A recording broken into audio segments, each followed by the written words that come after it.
से बनाया है, जो झाड़ बीज सृष्टि के भूमि में जाता है और मैं उसे खुद में खुद ऐसा उगाता हूँ, धीरे धीरे उसका पेड़ बन जाता है।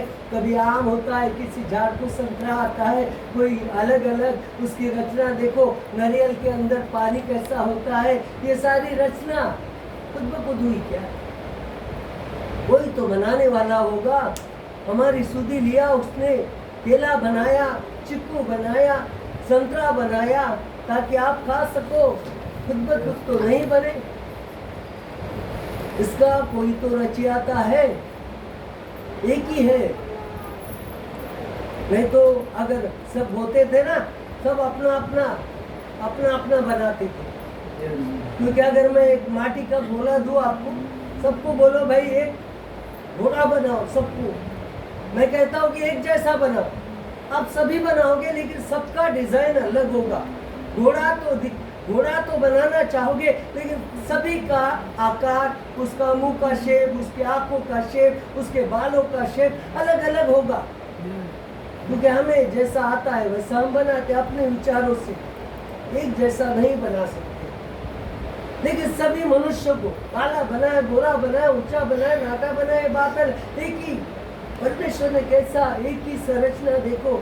अन्न नलिका हमारी कैसी पेट में जाती है, पचन क्रिया देखो, किडनी का काम देखो, लीवर का काम देखो, कितना सुंदर रचना है। नहीं, कोई तो बनाने वाला है, खुद ब खुद नहीं बने हम लोग। साइंस कहता है माकड़ से मनुष्य बनाया, बंदर से मनुष्य बन गया, तो अभी भी जंगल में बंदर क्यों बैठे हैं? मनुष्य परमेश्वर ने अपने रूप के समान बनाया। इसीलिए आज हम लोग ऐश्वर्या को देखते हैं, वर्ल्ड सुंदरी, कितने सुंदर दिखते हैं ना। मनुष्य के हाथों की प्रतिक्रिया कितनी सुंदर है, इसका कोई जवाब नहीं, इसका कोई तोड़ नहीं। आप देखिए, चक्कर देखिए, परमेश्वर कौन है जो कहता है कि मैं परमेश्वर हूं? 5-6 बच्चे बैठे और 5-6 बच्चे किसके मालूम नहीं, इधर 3-4 पिता है, वहां से आवाज आती, भाई ये 2 बच्चों का बाप कौन है? जो पिता कहेगा मैं इन बच्चों का बाप हूँ, वही पिता कहलाया जाएगा। नहीं तो सब एक दूसरे की तरफ देखते रहेंगे, भाई ये किसके मालूम नहीं। ऐसे दुनिया में हो रहा है। लेकिन परमेश्वर कहता है ये मेरी संतान है, मैं इनका पिता हूँ, परमेश्वर हूँ। वो है यीशु मसीह जिसने आपके लिए, मेरे लिए अपने प्राणों को दिया है, अपने लहू बहाया है, और आपके लहू से उसने आपको आजाद किया है। जो उस पर विश्वास रखता है, धर्म मत बदलो, विश्वास रखो और देखो कि आपको क्या फायदा होता है। फायदा ही फायदा है, नुकसान तो कुछ है ही नहीं। कितना अच्छी बात है। आपको अनंत काल का जीवन देने के लिए आया। अनंत काल का मतलब कभी न खत्म होने वाला। आप मर भी जाओगे, हम मर भी जाएंगे, हमें फिर से उठाया जाएगा नया शरीर के साथ। अनंत काल का जीवन देने वाला है। शैतान बहुत चालाक है, हमारे मन में बीज डालता है, कोई परमेश्वर नहीं। कई लोगों ने अलग अलग परमेश्वर बनाए, किसी ने ताकत को, किसी ने पैसे की, किसी ने अलग अलग बातों की। लेकिन सच्चा परमेश्वर की खोज, और जो खोज नहीं करते, क्योंकि पहले बड़े बड़े साइंटिस्ट ने बहुत सारी खोज लगाई। न्यूटन का गति विषयक नियम, न्यूटन को सब जानते हैं। हम रहते थे अरे क्या गति, चलो फेंका तो चलते रहता है, उसमें क्या है भाई, नियम कौन सा है। लेकिन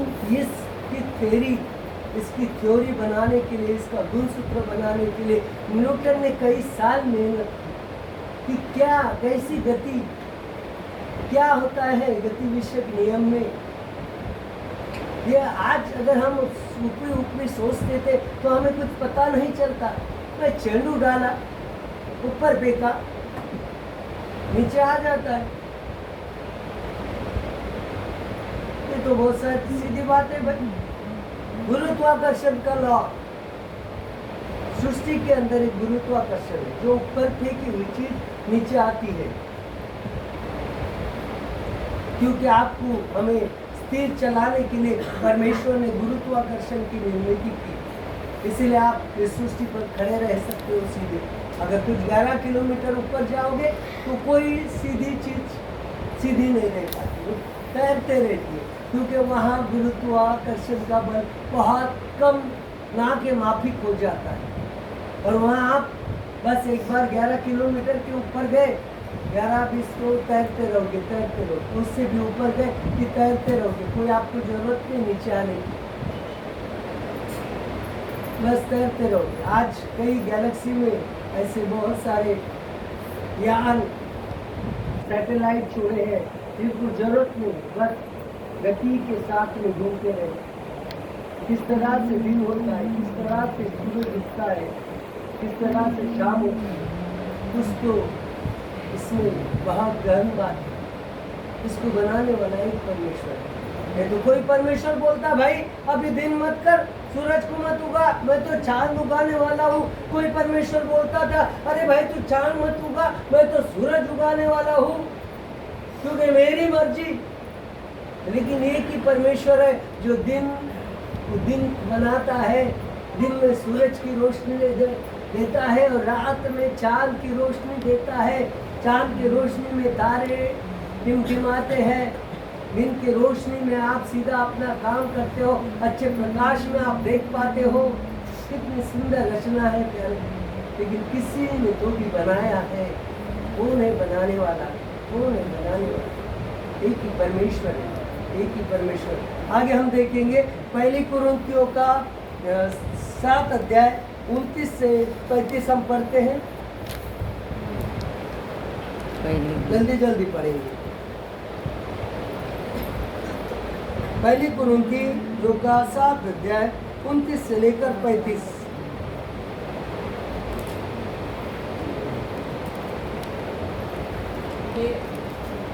हे भाइयों, मैं यह कहता हूँ कि समय कम किया गया है, इसलिए चाहिए कि जिनके पत्नी हो वे ऐसे हो मानो उनके पत्नी नहीं, और रोने वाले ऐसे हो मानो रोते नहीं, और आनंद करने वाले ऐसे हो मानो आनंद नहीं करते, और मोल लेने वाले ऐसे हो मानो उनके पास कुछ है ही नहीं, और इस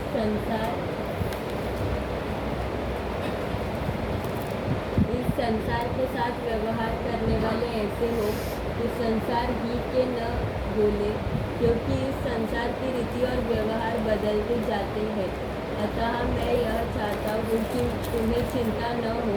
अविवाहित पुरुष प्रभु की बातों की चिंता में रहता है कि प्रभु को कैसे प्रसन्न रखे, परंतु विवाहित मनुष्य संसार की बातों की चिंता में रहता है कि अपनी पत्नी को किस रीति से प्रसन्न रखे।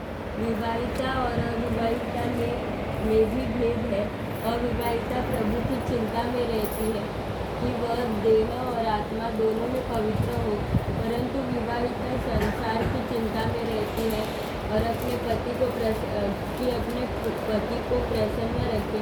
मैं यह बात तुम्हारे ही लाभ के लिए कहता हूँ, न कि तुम्हें फंसाने के लिए, वरन इसलिए कि जैसा शोभा देता है वैसा ही किया जाए, कि तुम एक चित्त होकर प्रभु की सेवा में लगे रहो। देखिए परमेश्वर का वचन अंतिम दिनों के लिए क्या कहता है, अभी के लिए नहीं, अंतिम दिनों के लिए। अंतिम क्षण अभी आ गया है, लेकिन क्यों ऐसा कहता है ध्यान रखना, ये उल्टा मीनिंग नहीं निकालना है। हे भाइयों, मैं यह कहता हूँ कि समय कम किया गया है। अभी हमने देखा कि कैसा समय कम हो गया है, क्योंकि हम समय को पीछे करने पे तुले हैं, समय को हम लोग हराने के लिए बैठे हैं, हर एक प्रयत्न कर रहे हैं, इसीलिए समय कम हो रहा है। और बाइबल में ये पहले लिखा है। हे भाइयों, मैं यह कहता हूँ कि समय कम किया गया है, इसलिए चाहिए कि जिनके पत्नी हो वे ऐसे मानो उनके पत्नी नहीं। ऐसा क्यों कहा गया है? क्योंकि बहुत सारे लोग पत्नी में ही खुश रहते, भगवान को भूल जाते, परमेश्वर को भूल जाते। इसलिए पहले परमेश्वर को याद करो, परमेश्वर सारी कुछ खुशियाँ तुम्हें देगा। इसका गलत मैंने नहीं निकालना है कि परमेश्वर कहता है पत्नी की तरफ मत दे, पत्नी की रक्षा मत कर, पत्नी की हर एक खुशी के तरफ ध्यान मत दे। परमेश्वर ने हर एक बार कहा है कि मैं तुझे एक सहचार में दिया है, उसकी देखभाल, उसकी रक्षा, उसके सारी बातों का ध्यान तुझे रखना है। इसीलिए परमेश्वर ने मनुष्य के हाथों के लिए, मनुष्य की खुशी के लिए, मनुष्य की उन्नति के लिए एक सुंदर सी, एक नाजुक, मनुष्य से कुछ भी हो, औरत कितना भी बोले कि मैं पहलवान हूँ, मैं बहुत बड़ी हूँ, लेकिन वो मनुष्य के, पुरुष के अधीन रहती है, क्योंकि वो नाजुक है और पुरुष के लिए बनाई गई है। इसीलिए ध्यान देना है। और हे भाइयों, मैं कहता हूँ कि समय कम किया गया है, इसलिए चाहिए कि जिनके पत्नी हो वैसे मानो उनकी पत्नी नहीं, और रोने वाले ऐसे हो मानो रोते नहीं, और आनंद करने वाले ऐसे हो मानो आनंद नहीं करते, और मोल लेने वाले ऐसे हो मानो उनके पास कुछ नहीं है, और इस संसार के साथ व्यवहार करने वाले ऐसे हो कि संसार किए ही के न हो, क्योंकि संसार की रीति और व्यवहार बदलते जाते हैं। अंत में यह चाहता हूँ कि तुम्हें चिंता न हो। अविवाहित पुरुष प्रभु की बातों की चिंता में रहता है कि प्रभु को कैसे प्रसन्न रखे, परंतु विवाहित मनुष्य संसार की बातों की चिंता में रहता है कि अपने पत्नी को किस रीति से प्रसन्न रखे। विवाहित और अविवाहित में भी भेद है। अविवाहित प्रभु की चिंता में रहती है कि वे देह और आत्मा दोनों में पवित्र हो, परंतु विवाहित संसार की चिंता में रहती है कि अपने पति को प्रसन्न रखे। मैं यहाँ तुम्हारे ही लाभ के लिए कहता हूँ, न कि तुम्हें फंसाने के लिए, वरन इसलिए कि जैसा शोभा देता है वैसा ही किया जाए कि तुम एक चित्त होकर प्रभु की सेवा में लगे रहो। सबसे बड़ी बात है एक चित्त होकर, भले पत्नी है, आपको पत्नी है, आपको बच्चे हैं, लेकिन सभी लोग एक चित्त होकर परमेश्वर की स्तुति करना है। सारा इस बात का सार है। लेकिन जो अकेले रहते हैं और परमेश्वर ने उन्हें अकेले रहने की आज्ञा दी, कई लोग हैं दुनिया में जिनकी शादी नहीं हो पाई, मुस्टंड है, लेकिन उनका काम क्या है, जिनको परमेश्वर मिला है, एक चित्त होकर परमेश्वर की स्तुति करना है। ऐसे भी कई लोग हैं जिन्होंने शादी नहीं की, अपने आप को संसार के उद्धार के लिए छोड़ के रखा है, अपने आप को अविवाहित रह गए, उन्हें दोष नहीं देना है। लेकिन अगर आपको पति पत्नी और संसार दिया है तो पूरे परिवार के साथ परमेश्वर की भक्ति करो, क्योंकि आप नहीं चाहोगे कि आप स्वर्ग में जाओ और आपका बेटा नरक में जाए। पति नहीं चाहेगा कि मैं स्वर्ग में जाऊं, मेरी पत्नी नरक में जाए। पत्नी नहीं चाहेगी कि मैं स्वर्ग में जाऊं और मेरा पति नरक में जाए। इसीलिए आप एक दूसरे को उठाओ, प्रार्थना में एक दूसरे का बोझ उठाओ, क्योंकि कई बार ऐसा होता है, मैं एक चीज़ अगर ये उंगली से उठाता हूँ भारी चीज़ तो उठी नहीं जाती, 2 से उठाता हूँ थोड़ी उठती है, लेकिन जब 5 उंगलियों से पकड़कर भारी चीज को उठाता हूँ इजीली उठ जाती है। इसका मतलब है जब हम संगति में एक साथ मिलकर प्रभु को पुकारते हैं, हमारी ताकत बढ़ जाती है और जो चीज हम मांगते हैं वो हमें देता है। क्योंकि परमेश्वर का वचन है, जहाँ 2 या 3 लोग मेरे नाम से इकट्ठा होते हैं मैं वहाँ हाजिर हूँ। कितनी अच्छी बात है। परिवार के साथ बहुत लोग कष्ट में जी रहे, अभी भी कष्ट में जी रहे, लेकिन परमेश्वर का पता नहीं हो नहीं। बहुत लोग दुनिया के इंसान को परमेश्वर माना, अभी मान रहे हैं ये हमारा परमेश्वर है। क्या वो परमेश्वर थे? परमेश्वर होते तो मरते नहीं। परमेश्वर को पहचानना है। परमेश्वर आपके साथ है, आपके हृदय में बसना चाहता है, रहना चाहता है। हाथों से बनाए हुए मंदिर में लोगों ने मंदिर बनाए टेकड़े पे, क्या परमेश्वर भावना है कि ऊंचे जगह जाके सबको देखता है? ऐसा परमेश्वर तो सारे जहां है। परमेश्वर को टेकड़े पे रहने की जरूरत नहीं। मनुष्य की बुद्धि, परमेश्वर को हम ऊंचा रखेंगे, हम रखेंगे। क्या हमारी औकात है परमेश्वर को ऊंचा रखने की? परमेश्वर हमें ऊंचा करता है, हमारी क्या औकात है कि हम परमेश्वर को ऊंचा करें? लेकिन लोगों की कम बुद्धि की अक्ल, कम अक्ल कि परमेश्वर को ऊंचा हमने किया। क्या हमने कौन से परमेश्वर, हाथों से बनाए हुए परमेश्वर को ऊंचा किया हमने, जो कभी चलते नहीं, जो कभी बोलते नहीं, जिनको हमें निलाना पर से क्रिया